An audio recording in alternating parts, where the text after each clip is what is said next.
So welcome. We've got around 40 people on the Facilitators of Change e-forum call this morning. We're kicking off our first session. It's great to have you. We are recording some of this call. We won't obviously be able to record breakout sessions, and there will be a recording made available later. It'll capture the main parts of it. Please let us know if there's any problems with recording. It's great to have you along. I'm Denise Busell. I work with RMPP and Beef and Lamb New Zealand, and it's great to be able to kick this off. I've got two fellow facilitators. So Jeanette, can you say hello? And hi everybody, Jeanette Long from South Australia. Really looking forward to this exciting forum over the next few weeks. Excellent, thanks Jeanette. And Lab, can you give us a wave and say hi please? Yep. Yeah, hi everybody from the sunny Waikato as always. Actually I live in Auckland, but this is where I came from. That's brilliant. It's great to have Jeanette and Lab and I being able to work together for this. This session is the future of extension for our sector and beyond, and it's really great to have Ruth Nettle from the University of Melbourne and John James joining us from Enablers of Change in Hobart in Tasmania. So thank you, John and Ruth, for joining us for this. But at this stage, I'm going to ask David Wright, who is the CEO of RMPP, just to say a few words to briefly open the forum for us. So over to you, David. No, thanks very much, Denise. And unlike what that screen says, I'm not actually Di Fogg. No, I'm David Wright. I'm the CEO of the Red Meat Profit Partnership, and it's just really neat to have reached this point where we are kicking off on these e-forums on this new way of learning for us. And Denise invited me to make a few comments, which I'm absolutely delighted to. And I think the first point is just to say that for us, adoption and extension is one of the 4 key programs of the Red Meat Profit Partnership. This has been a long journey through to, and this is just yet a milestone in that journey for us. We are coming up towards the end of our program, to the end of the 7 years, and very much now at the stage of creating the legacy for the go forward. One of the things that we learned through our Alert Level 4 lockup, for those Aussie cousins of us, is when we had the real hard lockdown, was that we've learnt a new way of working around using video and Zoom calls and the like, doing far more things than we would ever have imagined once upon a time. And I think this is just evidence of it. Once upon a time, we would have said we need to bring everybody together to do this. We don't. And therefore we are trialling, not only trialling, but we're actually running programs. So just a couple of comments. As I said, adoption and extension is an absolute key part of the RMPP program. The facilitation has been at the heart of what we have put in place around the RMPP Action Network, our small group farmer-led learning.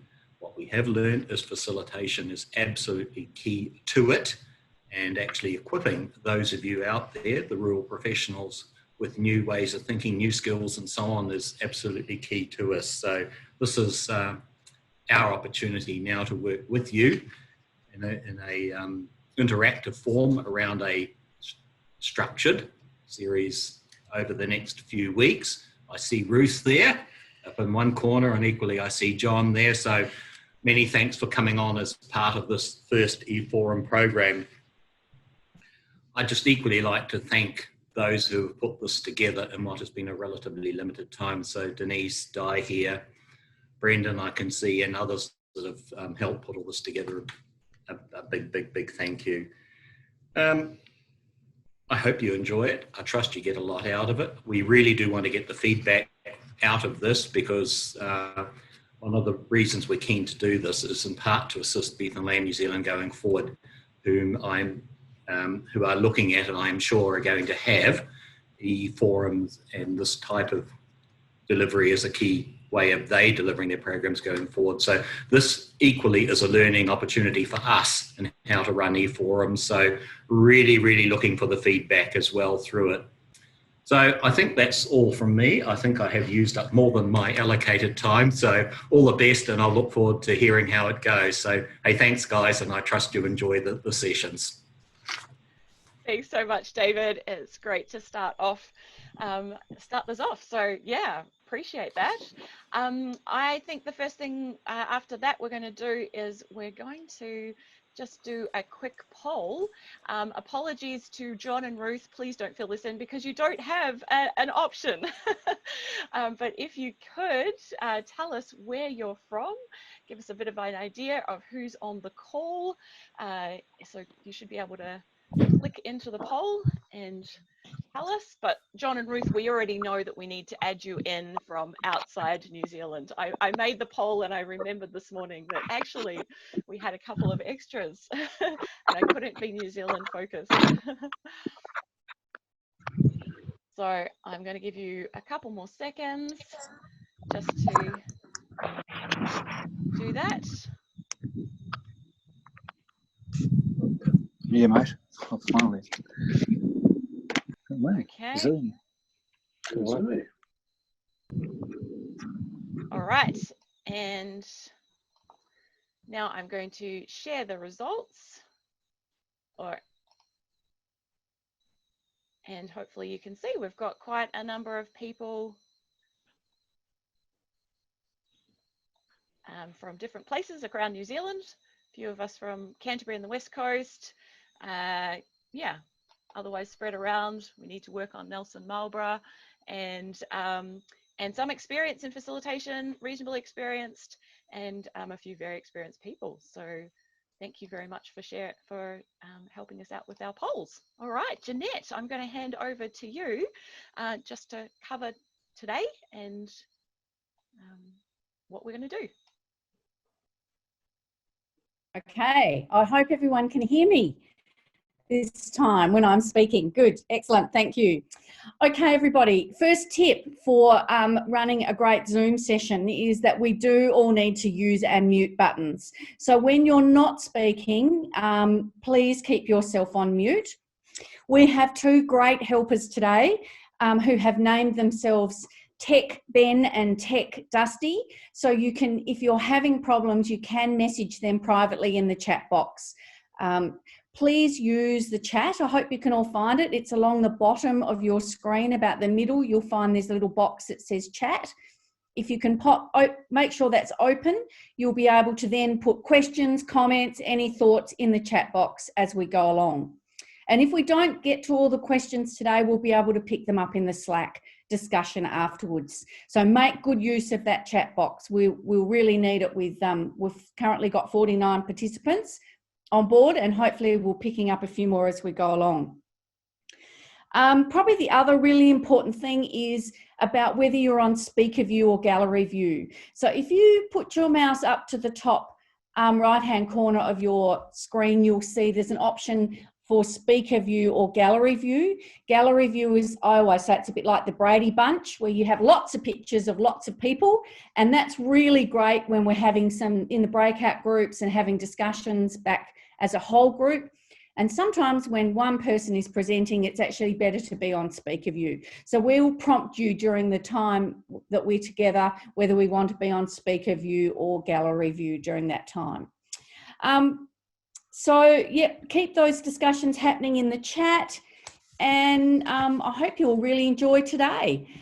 Are we going to pop up an agenda, Denise, to run through? Yes.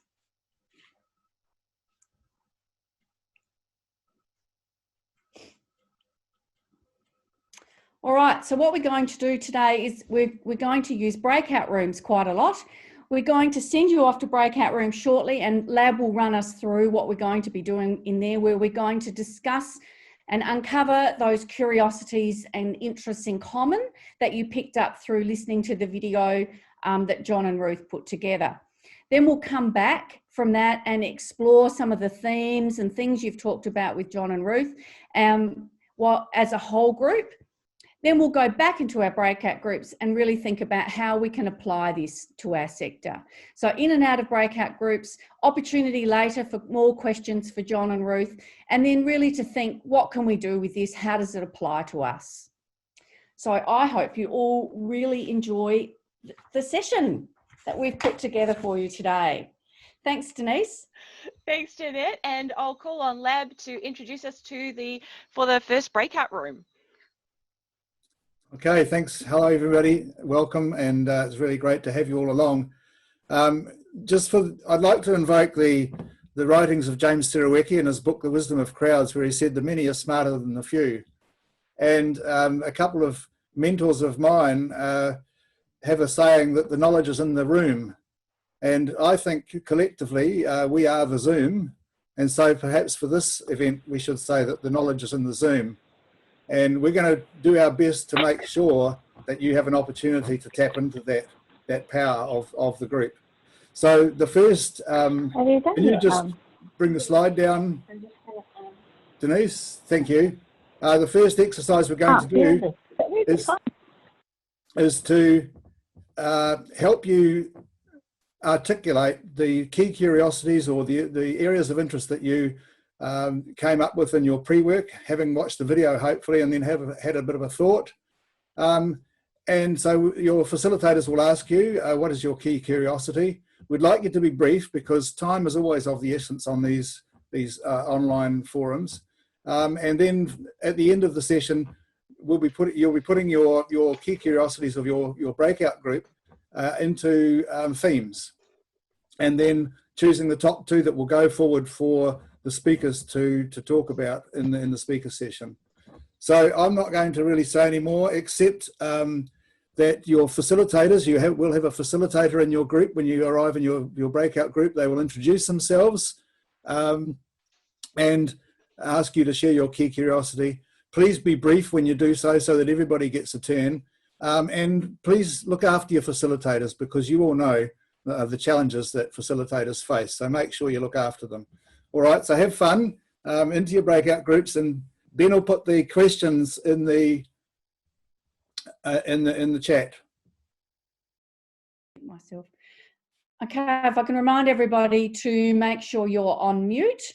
The facilitators are now going to pop up the key curiosities that they talked about, 2 from each room, and Denise is going to pop them up and organise them as we go along. So we're going to spend a few minutes doing that.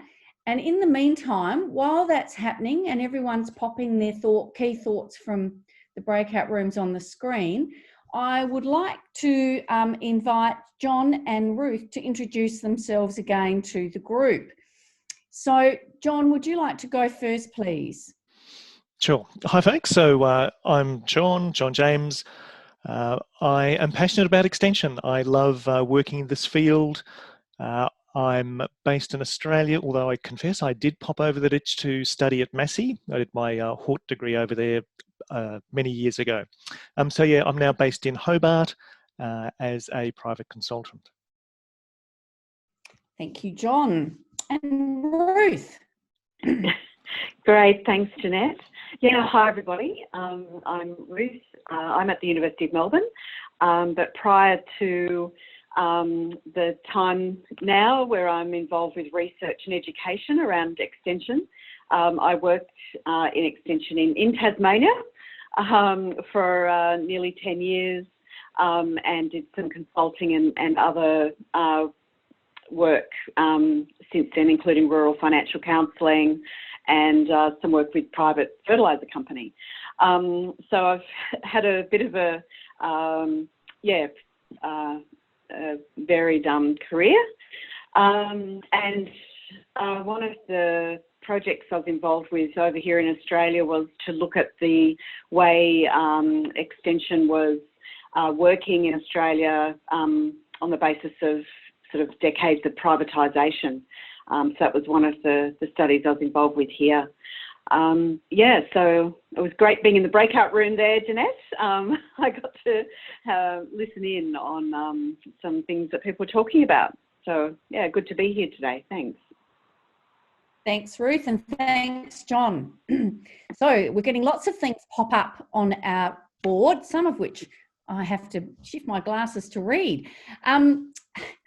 Quite small. So it looks like there's been some really good conversations. Thanks, Denise, making it a little bit bigger if you can. That'd be great. And really what we're going to do now is have a chat about some of the things that have popped up on the on the board and just add to the discussion. If you have any specific questions that you'd really like to collect for when we come back for the next session, please pop them in the chat box and we'll keep an eye on those and make sure we cover off on them. So I'm wondering, Ruth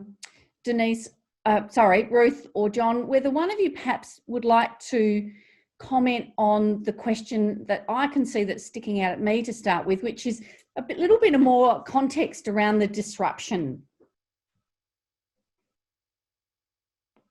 Ruth, would you like to do that? Yeah, sure. I'll kick off. Yeah, I love the point. You know, is it just jargon? Yeah, look, it's definitely a buzz or a buzzword at the moment. Absolutely. Yeah. So the context in which John and I sort of thought about disruption was really, I suppose, change that's outside the box. So we all know change is a constant. We're constantly adapting, always continuously improving. That's the basis of extension, a continuous learning process. But I suppose with a combination of things, this isn't just related to COVID-19. There's a range of issues affecting extension across the world, but I think in particular for the Australian and New Zealand context. And so that, and the point that I made in the Slack over the weekend was that I suppose how I view disruption is it's more than what, it takes us way out of our comfort zones, or if we're not acknowledging, I suppose, the disruption in a way where we're likely to be swamped by it. And the impacts of that can be that we're not valued, or that we struggle to have continuing work, or a whole range of new players come in and replace, I suppose, what we do. So what it means to me is the way that we get outside our comfort zones, and that can be how we reach out to understand more our clients and what they're going through, how we try and understand the work of new players, and so this is particularly in the ag tech space and the startup space. So these people tend to be going direct to farm, and yeah, we need to understand how that area is moving, what possibilities and opportunities might be coming for that. Because otherwise we then become the gatekeeper, always suggesting that, oh, this is, not going to be of any value. Can we be part of how that value is created, because we're so essential to be between the gap between the possibility of technologies and change and how people can get value from them. So there's a couple of comments about disruption. Yeah, so I don't know whether John might have something to add there, Jeanette. Yes, John, would you like to add anything to that discussion? Yeah, sure. So I was just reminiscing. So my grandfather was born in 1899. He was a farmer on the Darling Downs over here in Australia. And he was, he used a horse-drawn plough when he was farming. And I remember him saying, these tractors, what a huge difference they are.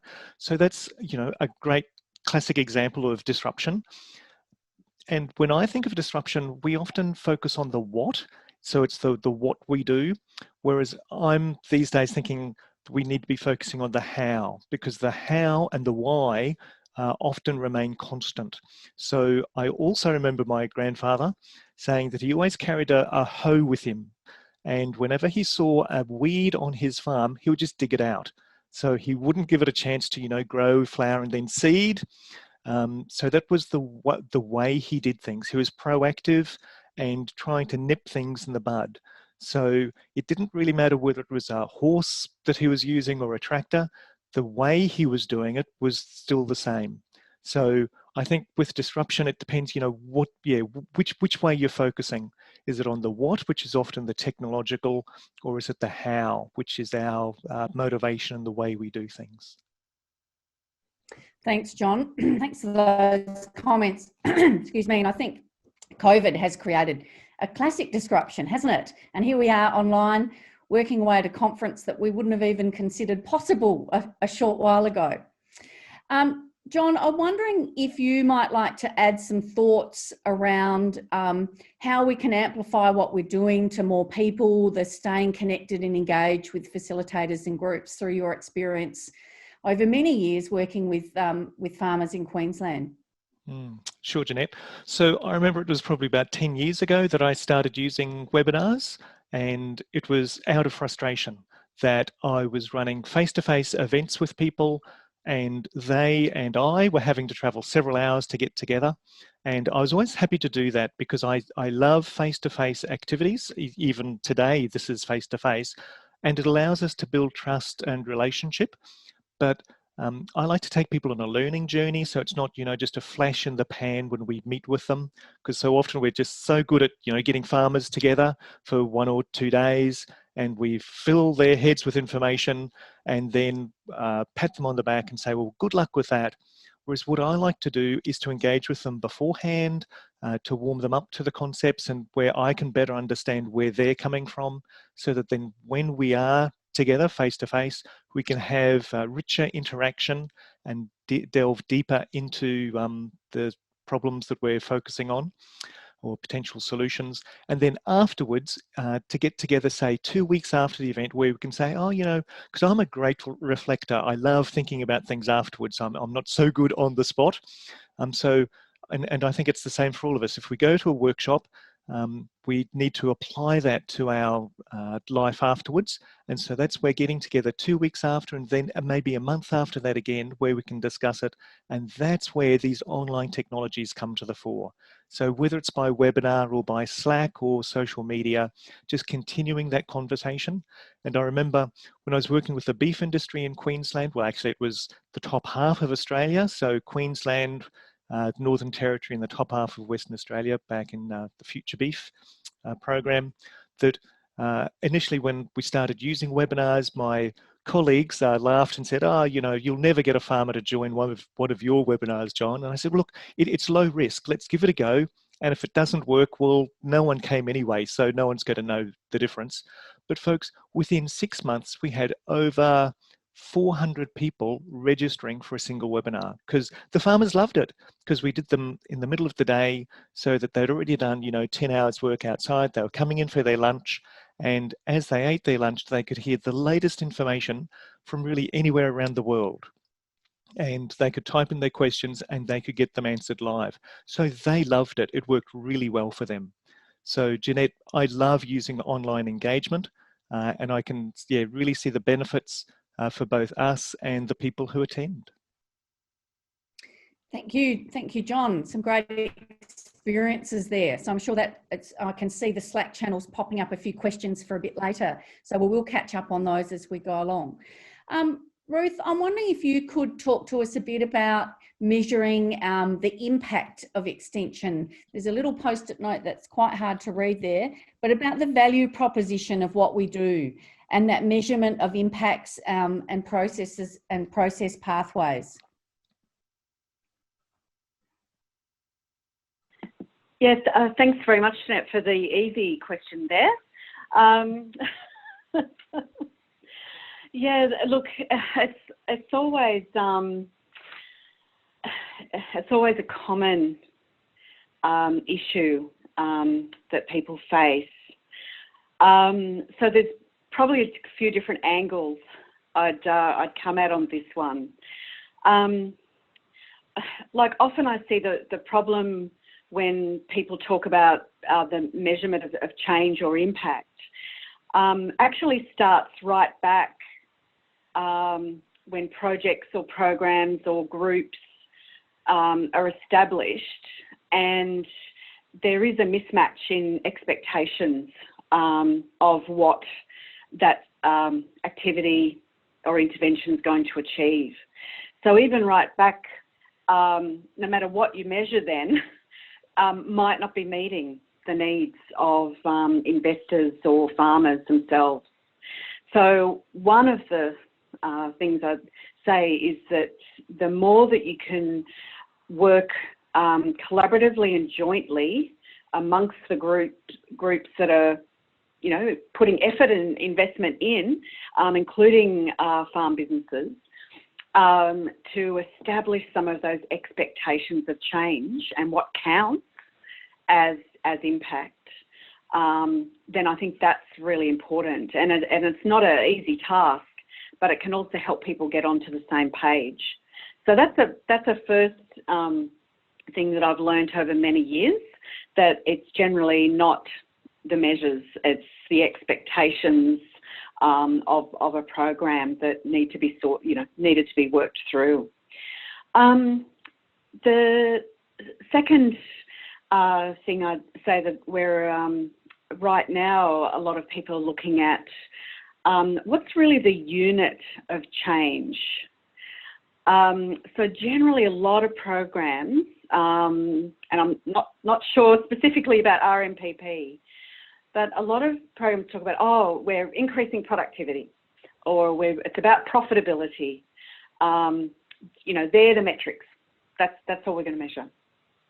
But we know that, well, changes in these things like productivity and profitability are very nuanced, can take time, and can be pretty rough instruments, really. So the other sort of tip is to really think of the unit of change. And so it might be particular change at a hectare unit or a per animal unit that's a pathway to those broader metrics that you're trying to reach. And to try and get as specific as possible. And then the other things are what I was saying in my breakout group was the things to measure along the way that are about how the change happened. And this can be changes in motivation of people. It can be about who actually has been reached. So I can note there's another comment in a box there about, oh, how do we reach people that we don't normally reach? But your action groups might have been a way that some new people came in, or people were putting a toe in the water. Well, that's something that you measure, that you say how many new people have been involved. What's the way the group acted to motivate people in change? What happened next? So these are the process type measures. The expansion of the network of the model of the RMPP is about the integration of some of the disciplines and the different roles, and that's created new networks. You can measure that to look at the impact. So I suppose in a nutshell, Jeanette, it is about getting shared expectations of measures and the value expected, really think differently about the unit of change, and measure the process, how it's happened. Some food for thought there. Certainly is, Ruth. And as you say, it's not an easy process. And the more we think about it up front, the easier it is. So think about what we're doing. We've only got a couple of minutes to go before we go to our next activity. So John, I'm wondering if you would just like to make a few comments before we move on about how we can engage farmers that are not so easy to access, if you've got any thoughts around that, because that's popped up a couple of times in the themes.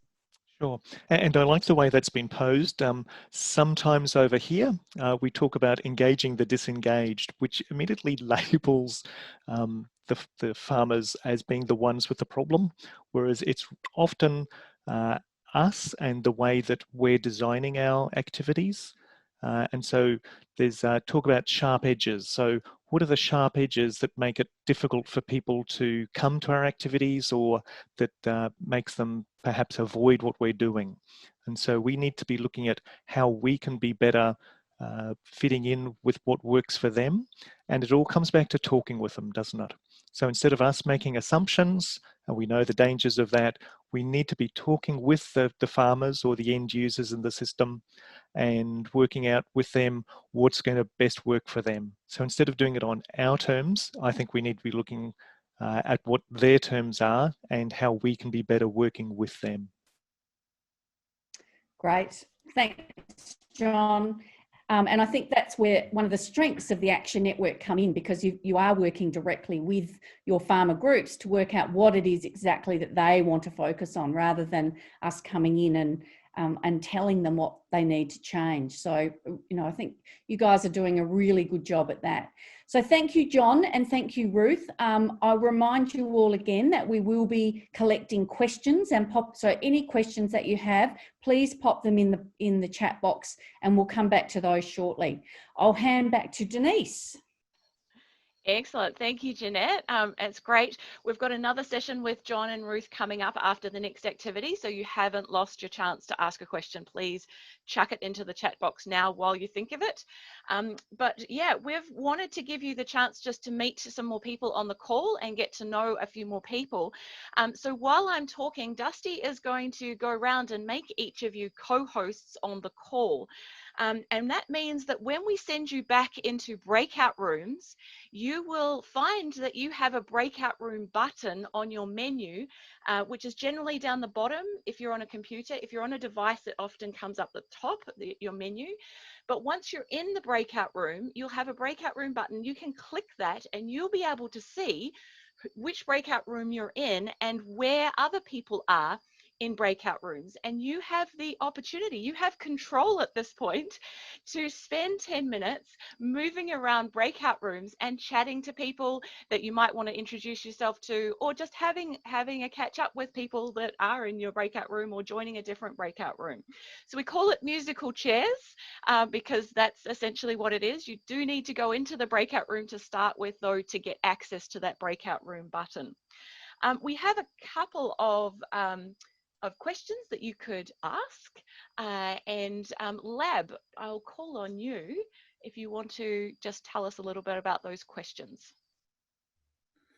Okay, guys, I'm going to be as brief as I can. Before I pose the questions to you, this is a chance for you to grab a coffee or dash to the toilet if you really need to. You know, just take a little bit of a break, but move around, talk to your friends. I would like to suggest that you can chat to whoever you like. You can get into twos or threes if there's a room spare. But one of the room etiquette really, I think, is to try and keep the rooms a maximum of 6 people if you can. So don't just drop in on a room that's full of people. You'll kind of disrupt the chat that's going on. So, and you can use private chat, and you click on the chat box and you can chat to people privately. Just scroll down and you'll find their names before dropping in if you can. But just the overall thing is give others a chance to have a chat, and don't go pushing into big crowds and that kind of thing. And remember, we start again at 11:35 sharp. The speakers will be back at 11:35, so that's your time to make sure you'll be dragged back anyway. But if you're absent from your camera, then we won't see you and you may not hear what's going on. So 11:35 we start again. So I've got a couple of questions for you, and I'm just going to quickly share my screen with those questions on, and Dustin will put them into the chat box as well. So here they are. After you've been, can you all see that? Yep, good. Just flick down onto my other screen. After the session that you've just heard, what possibilities will you share with your colleagues back at work? And then the other question you might like to talk about, was there a moment in that conversation where you thought, oh, I wish I knew that sometime back in the past when I could have used it? Those are just some thought starters. You can talk about what you like, but those are just thought starters to help you. So off you go. Dusty, you just start moving, I think, if everyone's in a breakout group now. But welcome back, everyone. Hopefully you had a chance to walk around and have a chat to a few people and have a bit of a conversation. So Jeanette, back to you. Thank you. We had a great discussion. Great discussion in your breakout groups too, and popped around between a few rooms. We'll all be masters at it before too long. Okay, we're going back to have some questions with Ruth and John. So if you have any questions that you would particularly like to ask, please pop them in the chat box. Not the Zoom, not the Slack channel, but the chat box would be best. It's easier for me rather than trying to have too many devices on the go at once. If we could change our screens over to speaker view, then when we have either John or Ruth speaking, we'll be able to see them come up on our screen nice and clearly. So the first question I'm going to ask, which was one of the ones on the Jamboard that we didn't get to, was how can we involve farmers more in the planning and design of events to increase engagement and accountability? So that role of co-innovation and co-design. So John or Ruth, who would like to tackle that question first?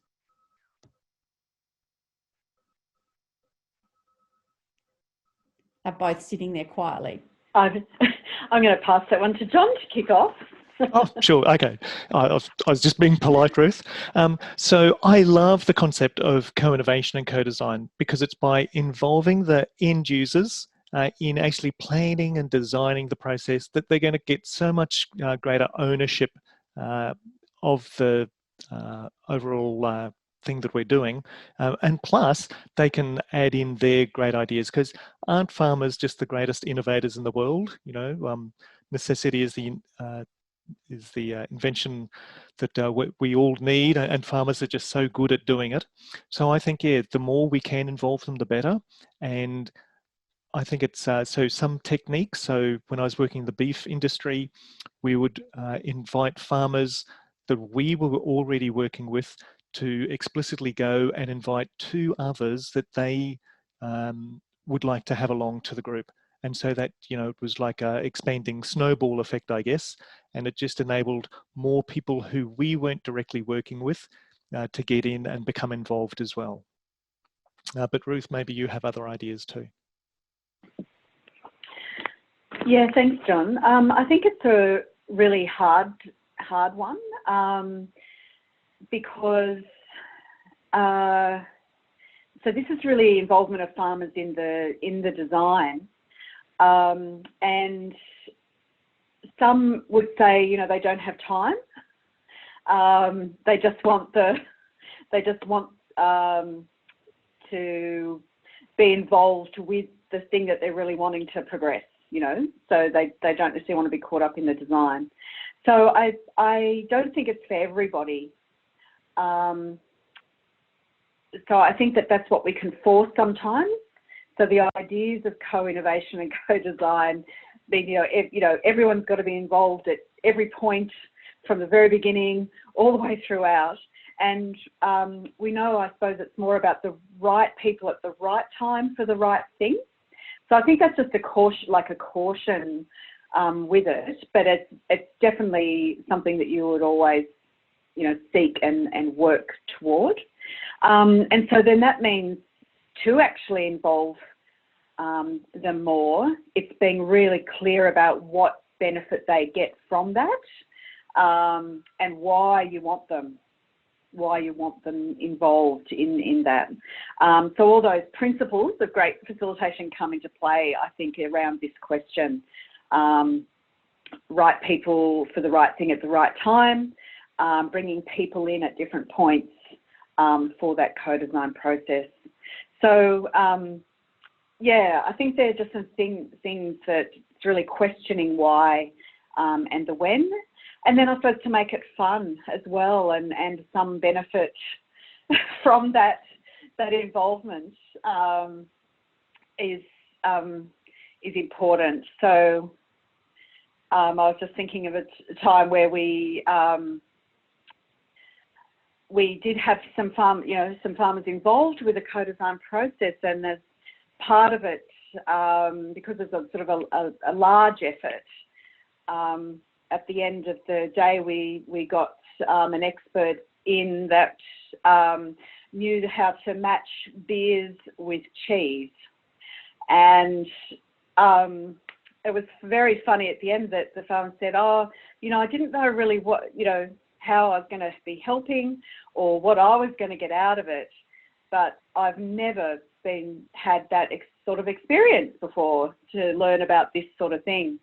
So it was something which we thought was just something fun to do at the end of the session, but actually had a really big impact because it also was something new and interesting for them. So a couple of things there. Don't know whether that answers the question or helps. Yeah. Thanks, Ruth. And I love the idea of connecting the barley industry and the dairy industry. Great idea. I've never thought of that one either. Now we've got a few questions popping up in the box. So we've got one here from Phil I might go to next. Most of us are working with groups successfully, thinking about engaging more widely. You shared some research that working one-on-one is where the behaviour change happens. We do know that some topics work better outside of a group situation. How can we develop the resources scale to meet these needs as well? So Ruth, would you like to comment? And then we might perhaps quickly get John to comment too. Yes, thanks. It was John's slide, and definitely that's reinforced in some of the research that we've done. Look, definitely, and I know John will say that we know that the mentoring relationship or the client-consultant relationship is an important part of change. Yes. And that can come in many forms. There can be commercial providers that provide it for free. There can be private consultants. So we know that can be really important. But I suppose what I would say from an extension point of view is it is about the surround sound, is what I call it, the enabling environment that reinforces those changes or that one-on-one relationship. So although that definitely is shown to be a very important aspect of change, it is often the motivation for change comes from another source, like a group environment, that then leads to the benefit that can come from a one-on-one. Or there can be broad awareness that then a one-on-one relationship can reinforce. So to me, it is about what I call linking and stacking different approaches. But yes, we know the power of the one-on-one, as well. John, Yeah, that was your graph that you showed? Yes, it was. Thanks, Ruth. And thanks, Phil, for the good question there. So I'd like to start by saying that I love at the moment is the best approach is to use multiple approaches. And I reflect back that it was in the 1990s over here in Australia that we kind of moved to the group extension model, and it almost became taboo, certainly in government circles, to do one-on-one extension. And we're still overcoming the damage that was done by that. So we should have, with the beauty of hindsight, we should have kept the multiple approaches and just had a greater emphasis perhaps on the group approach, because while it's more efficient, I don't think it's more effective. But as Ruth was saying, we need both and other ones as well. So you need the wider approaches, the large group activities, like e-forums like this one today, and then continue the discussion maybe in smaller groups, and then maybe it's finishing it with the one-on-one, but then you can take it back the other way as well. So once you've had the change happening on one person's farm, you can then get them getting back together with a smaller group to share what they actually did, share some of the tweaks that they did with the system, and then share that perhaps with the wider group. So you can, start wide, come down narrow, and then widen out again. Jeanette, do you mind if I just add a point there?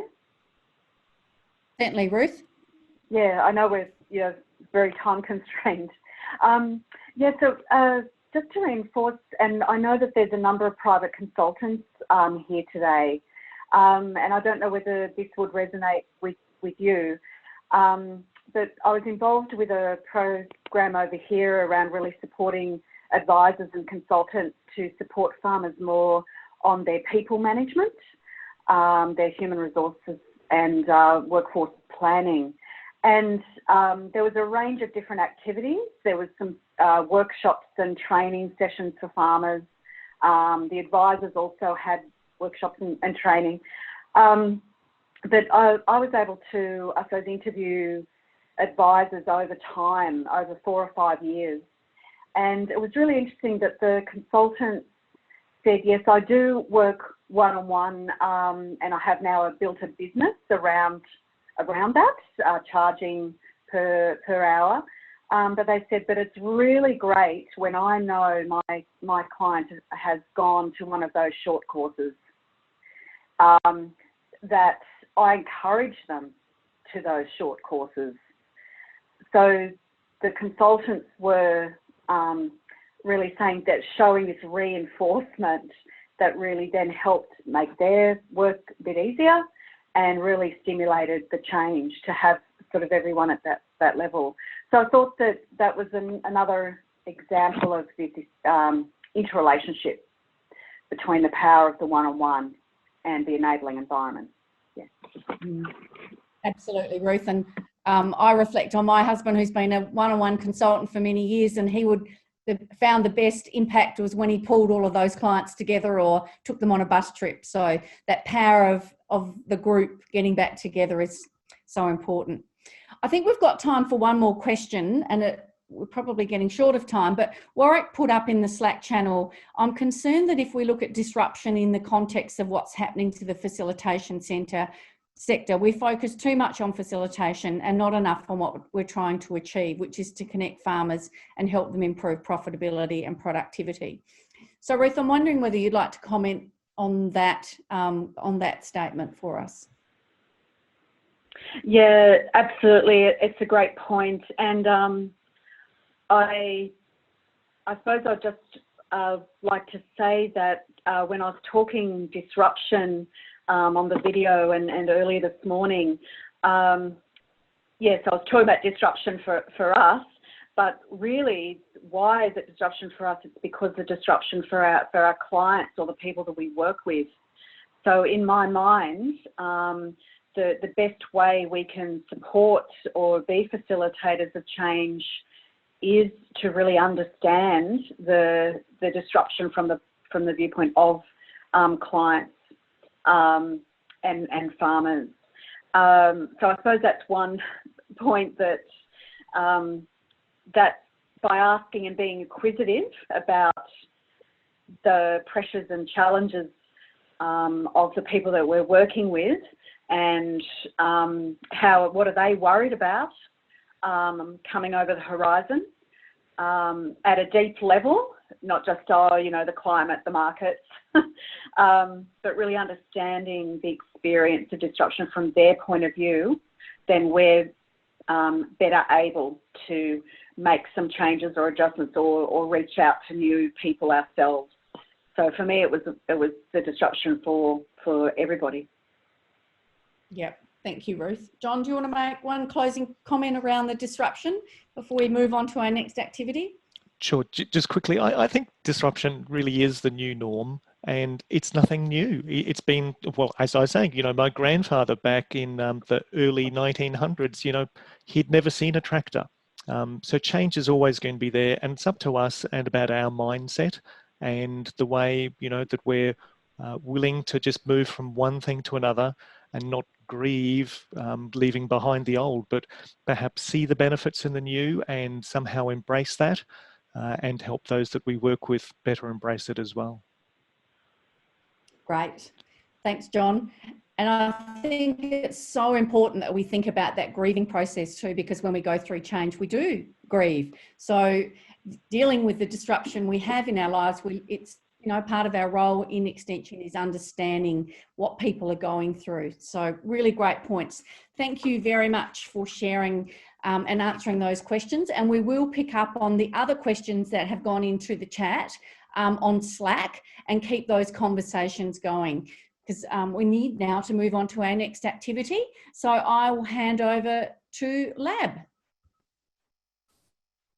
Yeah, hi again, everybody.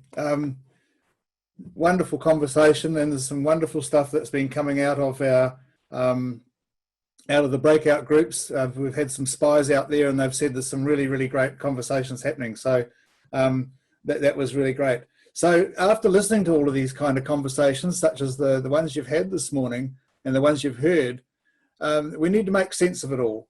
And we could just all go home and go back into our own little world and see and make sense of it from our own point of view, or more likely we just go back into our task orientated life and nothing happens, or we just completely forget about it. So what we're going to do now is put you back into some breakout groups to help you make sense of it all with a multivariate points of view, back into the wisdom of the crowd for a little while. So we're going to do another facilitator session. Your facilitators will tell you what to do. And the question we've put up there for you to consider, we'd like you to try and make meaning of what does all this mean for us in our sector. So thinking now forward, how could you apply some of this stuff, or how could you see it being applied in our sector in New Zealand in the rural meat industry? So from everything you've heard this morning, what applications can you see for Extension in our sector? So I'll let Dusty put you back into your, there'll be different breakout rooms, so you may have to go have a brief round of introductions, and then the facilitators will take you through a structured discussion on this. Now at the wrap up of the first session in the Facilitators of Change e-forum. It's been great to have you along. We want to do just a couple of closing comments from Ruth and John before we go.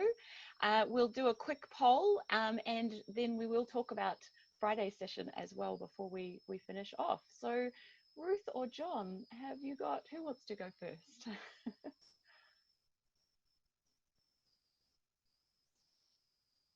Ruth, go for it. John, are you happy for me to have a go? Go first this time. Yeah, look, thanks so much, Denise. I think we've just scratched the surface, probably. So I'm looking forward to responding to questions over the Slack or from today. I know it can be quite general for people, some of the comments, and so if there's any other specific input, I'm very happy to provide it. I know there were some questions earlier from people about who are the new players that we've been talking about, and also some of the types of ideas or thoughts about reaching out and building our networks more. I just thought I'd reflect a little bit about some of the things that are happening in Australia. There's definitely a bigger role for the commercial players now, the input providers.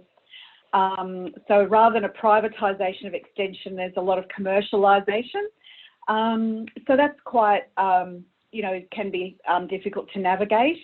But we found that getting to know those groups and what they're doing and where the connects are with what other people in the network are doing is a good idea. So definitely with commercial companies, there's often a lot of standoff, that they might be giving biased advice, etc. But generally, we found a lot more in common and a lot more you can work off with those different actors. There's new supply chain actors, there's new companies coming in over here that people need to get to understand and know. What we're finding too is there's a lot more interest in looking at what you can learn from another sector. So I'll take horticultural growers to our robotic dairy. We'll take, we have a university farm with a robotic dairy. We'll take dairy farmers to rice growers or cotton growers. So there's just trying to expand that way of the ideas, and the thinking cross-sectorally is really important. And then the other area we're trying to do more in is the digital and precision agriculture. So looking at what's happening with blockchain, looking at what's happening with the automation of accounting services, look at artificial intelligence, look at the startup companies and what they're working on, and connecting farmers to those. So I don't know, that's just giving a little bit of the idea of exciting people into the benefits of facilitation and supporting clients in the challenges ahead. But really enjoyed engaging with everybody, Denise and Jeanette and everybody there, and hope I can keep doing that and help out in the future. So thanks very much. No worries. It's been awesome to have you along, Ruth, and we appreciate all of the experience and wisdom that you bring along. So yeah, thank you. John, I'll call on you now for last comments. Yeah, thanks, Denise. So I've got two things. So firstly, Lawrence, thanks for your question in the chat box about asking farmers what they would like to talk about next. I love doing this. So often when we run our face-to-face activities, will be, it'll be a preset topic, and towards the end, we get the farmers to individually jot down what they would like to talk about next. And then we get them in groups of two.